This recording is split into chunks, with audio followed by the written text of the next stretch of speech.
Pollution control board total అవినీతి మత్తులో ఉంది. సనత్ నగర్ దగ్గర ఉంటుంది ఆఫీసు. అంతా దాదాపు మరి 5-10% ఏమైనా మంచి ఎంప్లాయీస్ ఉంటే మనకు తెలియదు, కానీ నిర్ణయాలు తీసుకునే పరిస్థితిలో ఉన్న ఆఫీసర్లు దాదాపు దొంగలే అంతా.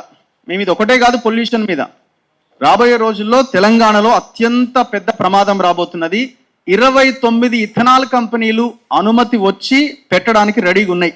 రెడీగా ఉండండి, ఇక సావడానికి రెడీగా ఉండండి. తెలంగాణ 29 ఇథనాల్ కంపెనీలు. దిలావర్పూర్లో అక్కడున్న ప్రజలు అడ్డుకున్నారు. ఆర్డీఓ వస్తే ఆర్డీఓ బండిని ఎత్తేస్తే దెబ్బకు ప్రభుత్వం దిగొచ్చి వెనక్కి తీసుకుంది.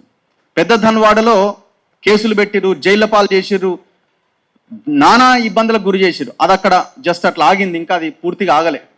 చిత్తనూరులో గతంలోనే అది కంప్లీట్ అయింది, అక్కడ ప్రజలు నరకం చూస్తున్నారు.